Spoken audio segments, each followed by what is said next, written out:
Un autre exemple qui va dans le même sens, c'est l'exemple de Wikileaks. Alors Wikileaks, je vous en disais un mot. Wikileaks, c'est en 2010, ça a été lancé par Julian Assange, qu'on voit ici sur cette photo. L'idée de Wikileaks, eh bien, c'est toujours de trouver des informations secrètes et confidentielles et de les faire fuiter. Leaks en anglais, ça veut dire fuite. Donc on veut faire fuiter des informations. Et l'idée de Wiki, c'est que justement chacun participe, chaque citoyen qui le souhaite participe à faire fuiter ces informations. Et Julian Assange s'est fait remarquer justement en faisant fuiter des informations secrètes sur les abus commis par l'armée américaine en Irak, et puis ensuite en Afghanistan, etc. Et alors ça lui vaut des poursuites qui vont peut-être avoir raison de sa vie, parce que là, il vit enfermé, il est maintenant en prison en Angleterre, et il est passible de 175 ans de prison aux États-Unis. Donc toute la question qui se pose, c'est va-t-il être extradé vers les États-Unis? Jusque-là, il a passé plusieurs années enfermé dans diverses ambassades de pays qui acceptaient de le protéger. Et la situation pour lui est très très difficile, mais il a lancé un mouvement qui maintenant le dépasse, et ses nombreux disciples continuent à faire fuiter des informations, et ce sont des gens qui considèrent qu'il y a un véritable intérêt citoyen à faire circuler ces informations. Alors quand on parle de Wiki, on pense évidemment à peut-être la plus belle réalisation du cyberespace, qui est Wikipédia. Wikipédia, une encyclopédie qui a été lancée en 2001, et qui comporte 7 millions d'articles en anglais, 3 millions d'articles en français, donc la plus grande encyclopédie du monde, une encyclopédie faite par les citoyens qui interviennent, qui chacun participe et modifie, et c'est évidemment la plus grande encyclopédie, l'encyclopédie la plus complète, et une encyclopédie particulièrement fiable. Elle a été évaluée par des scientifiques qui constatent qu'elle a une grande fiabilité. Alors, il y a bien sûr des articles très très pointus dans Wikipédia qui comportent des erreurs et que personne ne corrige pendant 5 ans, donc il y a des problèmes de fiabilité, mais d'une manière générale, la fiabilité moyenne de Wikipédia est très bien, très très reconnue. Wikipédia, on peut se demander si c'est pas au fond la réalisation de l'utopie des encyclopédistes du XVIIIe siècle, du siècle des Lumières. Donc le cyberespace serait le lieu de réalisation de cette utopie. Deuxième espoir, ou deuxième horizon, disons plus. Ici, on va présenter ça d'une autre façon. Le cyberespace peut devenir un espace de surveillance, de censure et de désinformation.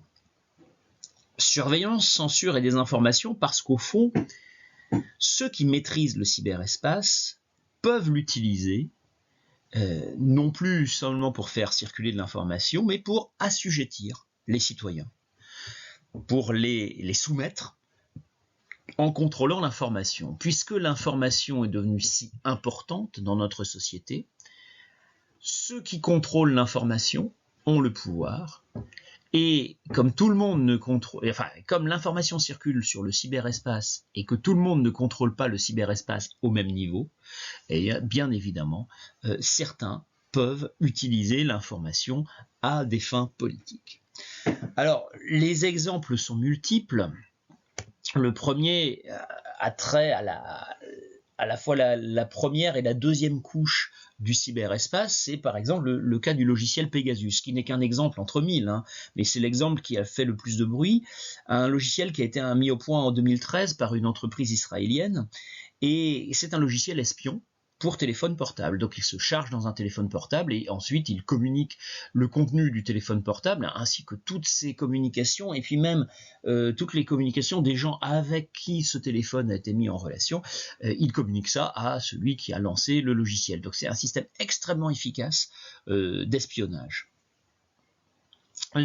L'espionnage, c'est aussi bien évidemment la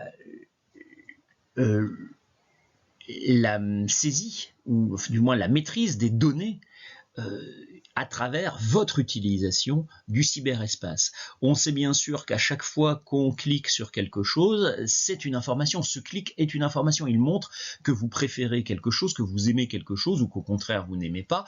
Et cette information finit par être très intéressante pour ceux qui veulent mieux vous connaître.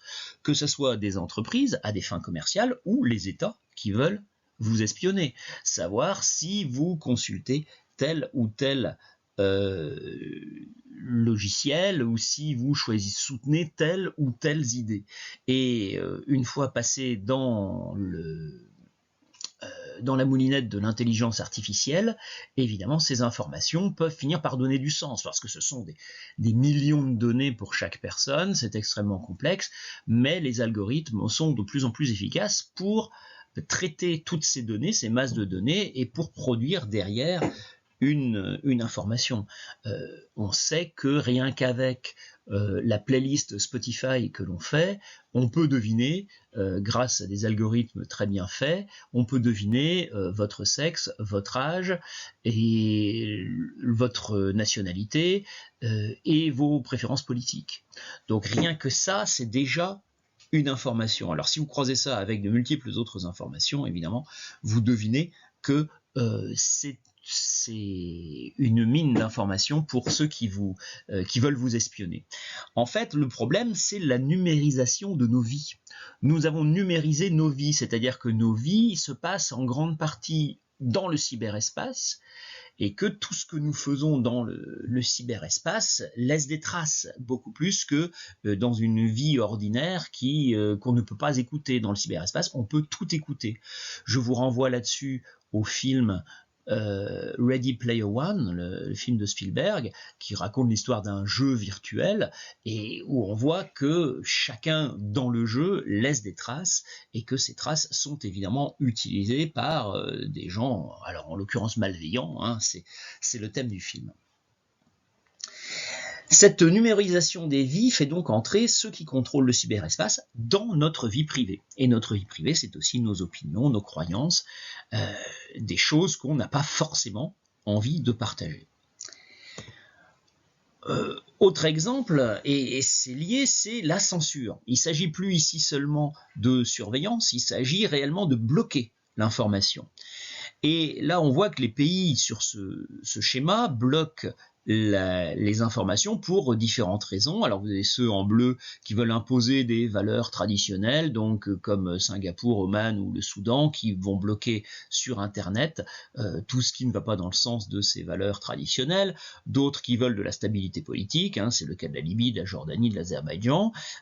Voilà, d'autres qui veulent maintenir la sécurité nationale, et puis d'autres enfin qui veulent les trois.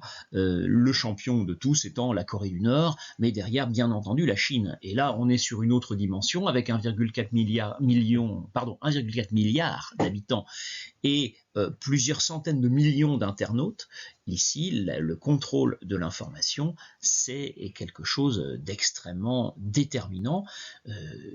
À la limite, on pourrait dire qu'un pays comme l'Érythrée, comme l'Éthiopie, sont des pays où moins de gens utilisent Internet, ou du moins la numérisation de la vie personnelle est moins poussée qu'en Chine. En Chine, même si ce n'est pas encore tout à fait un pays riche, c'est un pays où beaucoup de gens ont des smartphones, voire des ordinateurs, où une grande partie de la vie quotidienne se passe sur Internet comme dans la plupart des pays développés, même si on n'en est pas encore tout à fait au même point. Et par conséquent, là, la censure, ça a véritablement du sens et des conséquences. Un autre exemple, c'est la désinformation. La désinformation, alors, c'est le fait de faire circuler de fausses informations.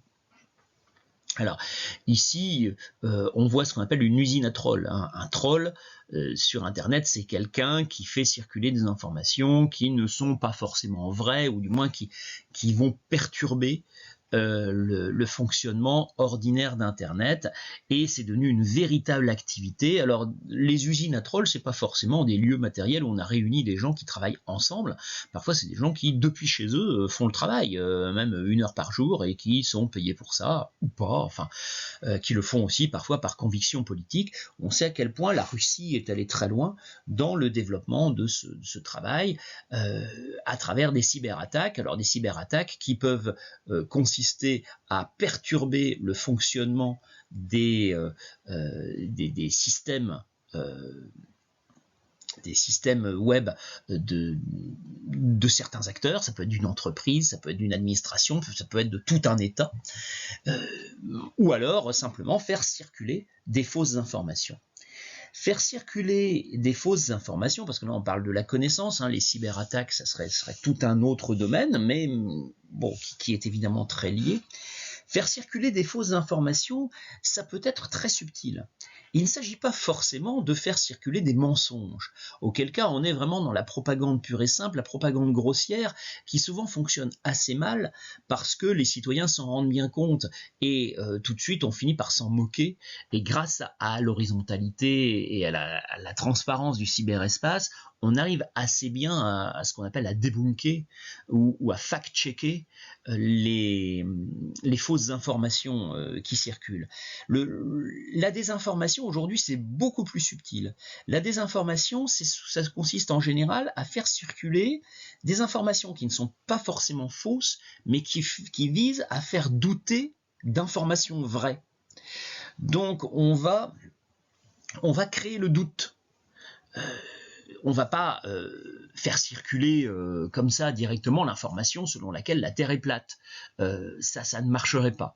En revanche, on peut donner l'impression que certains scientifiques doutent que peut-être il a été dit un jour que d'ailleurs on n'a plus tout à fait la source, mais peut-être qu'en cliquant ici vous trouverez, puis quand vous cliquez vous ne trouvez pas forcément, mais quelque part, ça finit par vous faire douter. En fait, on essaie d'instiller le doute. Et ça, certains sont très, très forts là-dessus. C'est tout un travail que mène la Russie à travers le web, à travers aussi la télévision.